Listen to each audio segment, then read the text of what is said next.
बचाव में, क्योंकि साफ सफाई आपने प्रतिदिन तय कर लिया कि भाई मुझे अपने गांव को साफ रखना है, कोई गंदगी नहीं होगी, गांव का पानी नालियों से बहे लेकिन गांव की नालियां साफ सुथरी हों, सुबह साफ सफाई, दोपहर में सैनिटाइजेशन और शाम को फॉगिंग।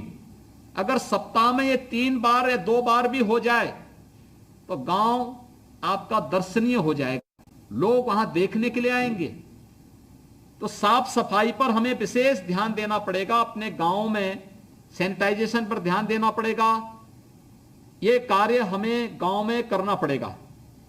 अगर इन कार्यों को आप कर देंगे तो मलेरिया आपके गांव का कुछ नहीं बिगाड़ पाएगा, मस्तिष्क ज्वर कुछ नहीं बिगाड़ पाएगा, डेंगू कुछ नहीं कर पाएगा, और अन्य तमाम प्रकार की जो जल जनित बीमारी या विषाणु जनित बीमारी है या डायरिया है, हैजा है, ये कुछ नहीं बिगाड़ पाएगा। हमें केवल ध्यान देना पड़ेगा। तीसरा मेरी आपसे अपील है, सरकार ने व्यवस्था की है कि हर गांव को शुद्ध पेयजल मिले, फिर भी अगर गांव में शुद्ध पेयजल नहीं है, हम अपने गांव में देख सकते हैं कि गांव में अगर लोगों को नल का पानी पीना पड़ रहा है, हैंडपंप का पानी पीना पड़ रहा है, पानी शुद्ध नहीं है, हम उसको गर्म करके छान करके पिए, आप देखना कोई डायरिया या हैजा नहीं हो सकता, कोई भी जल जनित अन्य बीमारी नहीं हो सकती।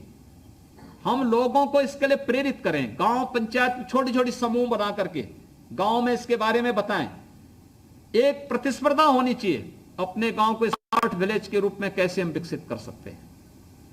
इसमें सरकार भी सहयोग, केंद्र सरकार ने केंद्रीय वित्त आयोग का पैसा गांव को दिया है, राज्य सरकार का पैसा, राज्य वित्त का पैसा भी आपके पास पड़ा हुआ है, 10,000 करोड़ रुपए से ग्राम पंचायत में पड़ा हुआ है।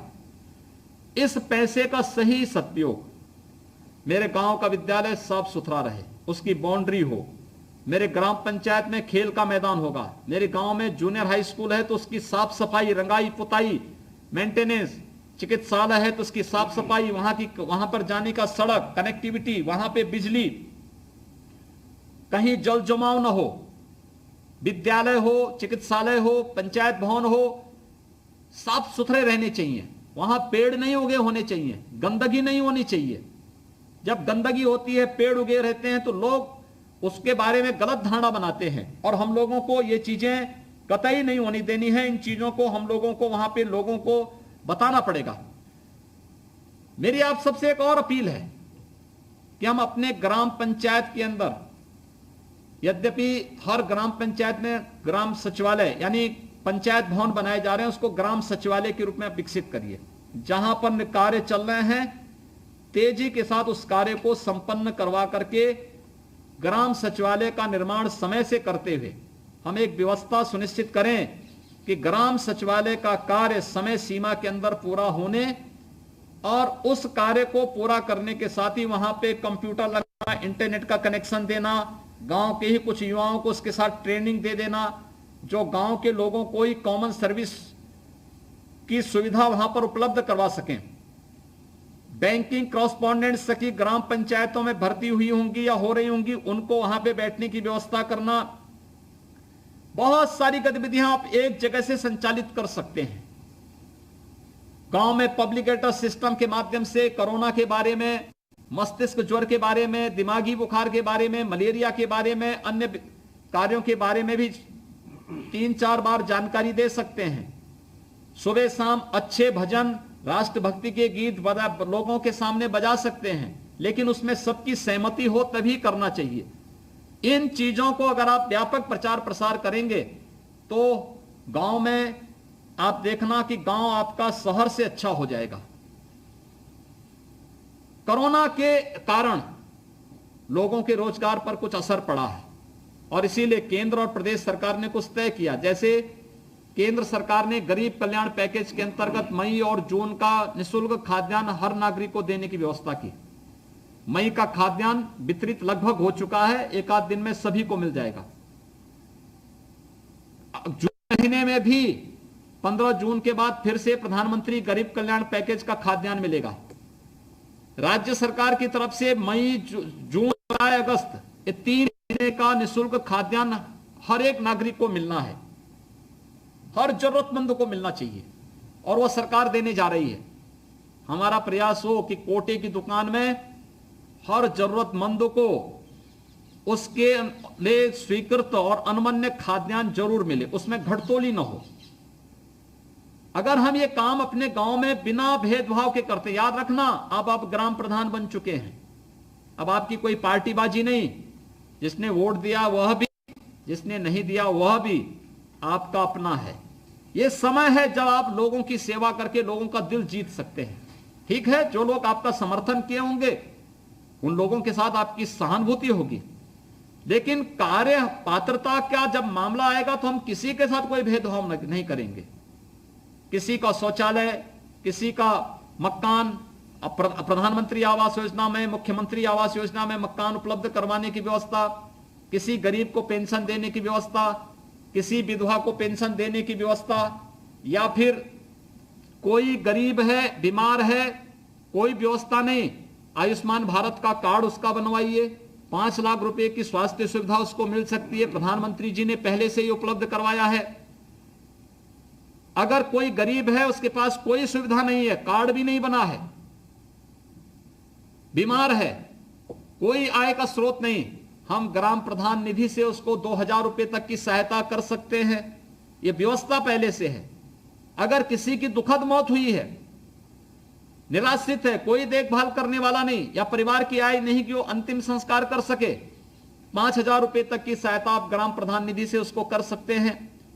ये इतने अधिकार आप लोगों के पास हैं, अपने इस अधिकार का हमें सदुपयोग करना चाहिए, लेकिन पात्रता का ध्यान रखते हुए।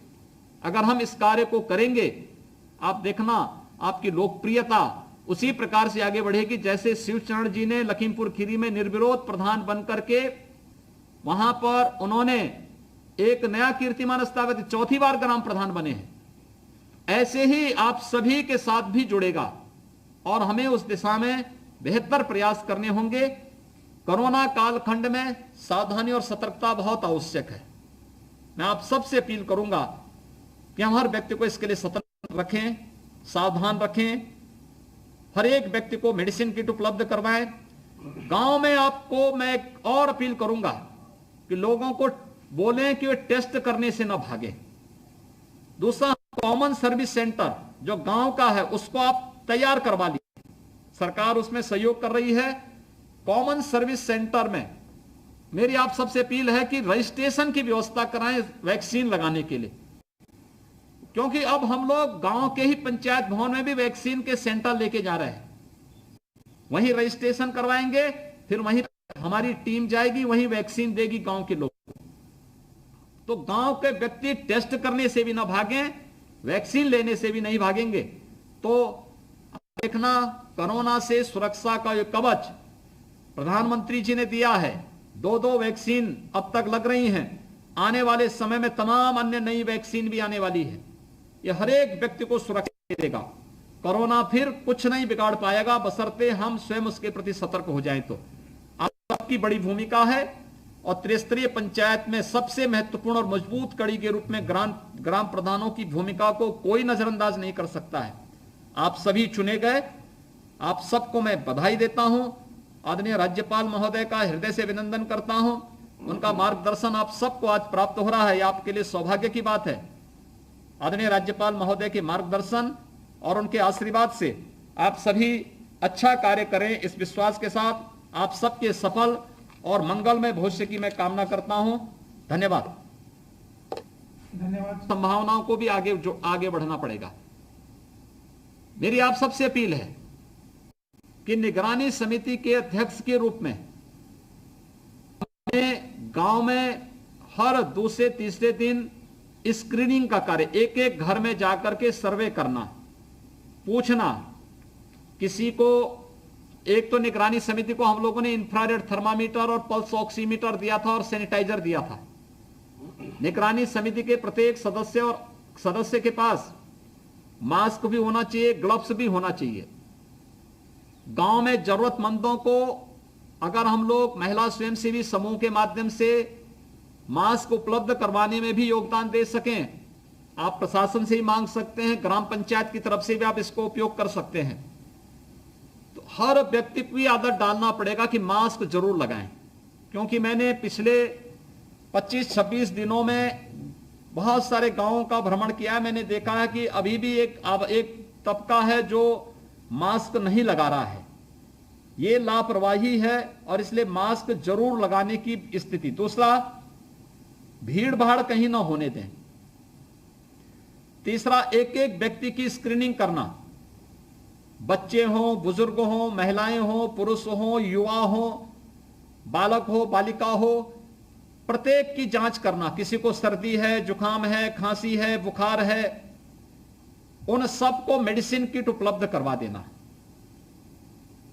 मेडिसिन किट उपलब्ध कराने के बाद अगले 24 घंटे के अंदर आरआरटी की टीम को वहां बुला करके उनका एंटीजन टेस्ट करवा देना। उसमें भी अगर कोई संदिग्ध लग रहा है कि नहीं इसमें लक्षण तो हैं लेकिन एंटीजन टेस्ट में उस व्यक्ति का पॉजिटिव नहीं आया है, तो उन लोगों को फिर से टीम बुलवा करके आरटी-पीसीआर का सैंपल भिजवा देना है। लेकिन तब तक हमें देखना होगा कि वह व्यक्ति इधर उधर घूमे ना, घर में आइसोलेट रहे या पंचायत भवन में सुरक्षित ढंग से उसके रहने खाने की व्यवस्था आप कर लेंगे। तो एक तो ये कार्य वहां पर करना। दूसरा, बाहर से कोई भी व्यक्ति गांव में आता है उस पर निगाह रखना। उस व्यक्ति के लिए पहले गांव के बाहर ही पंचायत भवन में या विद्यालय में रहने की व्यवस्था, खाने की व्यवस्था करना, उसकी प्रॉपर जांच करवा लेना। और जांच कराने के बाद जब आप इस बात को संतुष्ट हो जाएं कि इस व्यक्ति में कोरोना के कोई लक्षण नहीं, तो व्यक्ति गांव में जा सकता है। अन्यथा आपको गांव में पूरी सतर्कता बरतनी पड़ेगी। अब एक प्रतिस्पर्धा होनी चाहिए, कंपटीशन होना चाहिए कि मेरा गांव कोरोना मुक्त गांव। हमने सर्वे कराया था, केवल 32% गांव में ही कोरोना के संक्रमण पाए गए थे। तब भी हमारे 68% गांव ऐसे थे जिनमें कोरोना का कोई संक्रमण नहीं था। यानी गांव के लोगों ने अपने पुरुषार्थ से, अपने परिश्रम से अपने गांव को सुरक्षित रखा। लेकिन हमें अभी भी लापरवाही नहीं बरतनी है। तो सबसे पहले कोरोना से बचाओ। दूसरा, बरसात आने वाला है और बरसात जब आती है तो बरसात अपने साथ कभी बहुत बार बीमारी भी लेके आती है।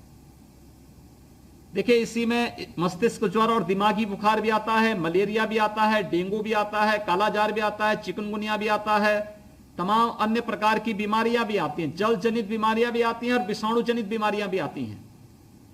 इन सभी बीमारियों से बचाव के लिए भी हमें अभी से प्रयास करना होगा। और ये प्रयास स्वास्थ्य विभाग का नंबर बाद में आता है, ग्राम पंचायत का नंबर पहले आता है।